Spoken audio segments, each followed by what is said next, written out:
I'm sure you've already seen and heard it, all the commercials and promotions for Easter, and although some might be for worship services, live and online, I'm guessing most of it is for chocolate bunnies, Easter eggs, candy galore, special lunch buffets, and maybe even a visit from the Easter Bunny. We have a children's book about Easter, and yep, it's about bunnies and jelly beans and making sure every child gets theirs on time. Because the most important thing on Easter is sharing with your friends. And I always add my own ending, and that Jesus rose from the dead. He's alive! A lot gets lost about what Easter is about, and it no longer centers on the celebration of the church, that He is risen. He is risen indeed. Some of you might feel the same righteous indignation that arises within myself as I take it all in leading up to Easter. And if you do, we might get a small glimpse into the righteous indignation that Jesus feels in today's stories. And I think both are important. It's Monday morning, and before we get back to the temple, on the way there, Jesus is hungry and hopes to eat figs from a fig tree he sees up ahead, but to no avail as there's no figs on it. The Bible tells us it isn't the right season for it. But Jesus curses the tree anyway, and if you continue the reading to the following day, the tree does indeed wither and die. So was Jesus just hangry? It does seem a little harsh to doom the tree to death, especially if it wasn't in season. When we look into the symbolism of the fig tree, it is actually the third tree mentioned in the Bible. Do you remember the first two? Yes, the tree of life and the tree of knowledge of good and evil in the Garden of Eden. But the fig tree shows up soon after. It says Adam and Eve used leaves from fig trees to sew garments to cover themselves. And throughout the Old Testament, the fig tree shows up in ways to show God's goodness and the blessing and even prosperity of the Israelite nation. There's even a suggestion that the fig tree is used as a metaphor for Israel in the prophet Joel.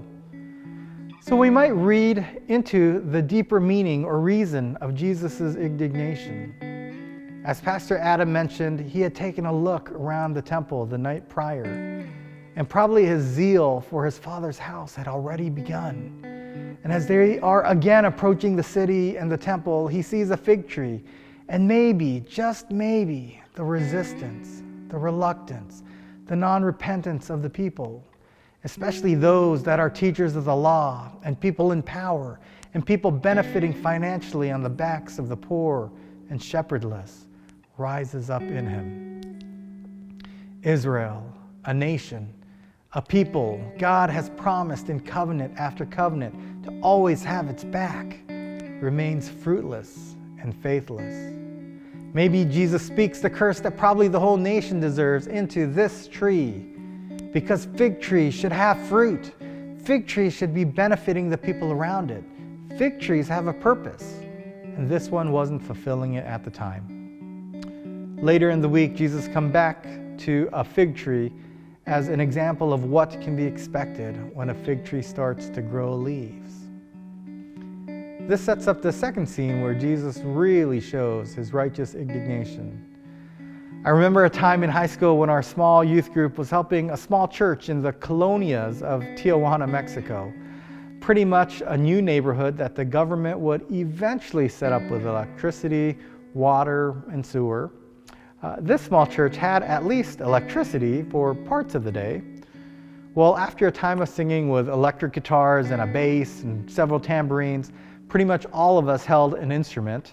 The 70 to 80-year-old pastor starts preaching about this story, except the version in the Gospel of John, where Jesus makes whips out of cords.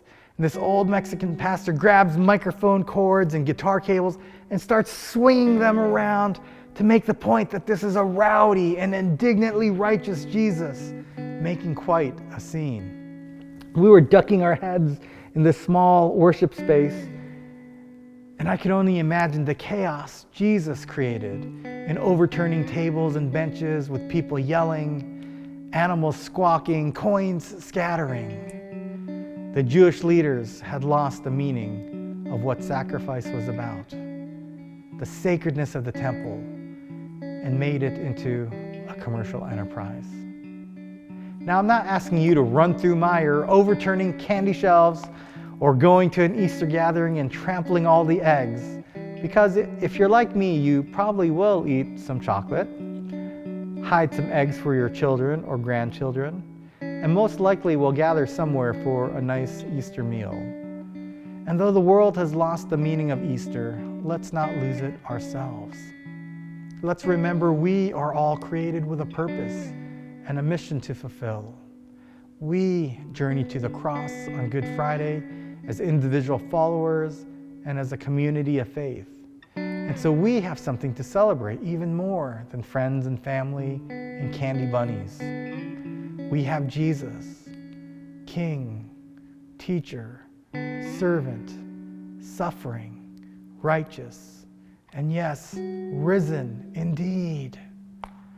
Let that Jesus swing some cables over our heads, overturn some tables in our lives, and help us remember that God resides within each of us, making us a temple of sorts. And Jesus has a zeal for us to be a house of prayer and a fig tree through which all should enjoy God's goodness and blessing.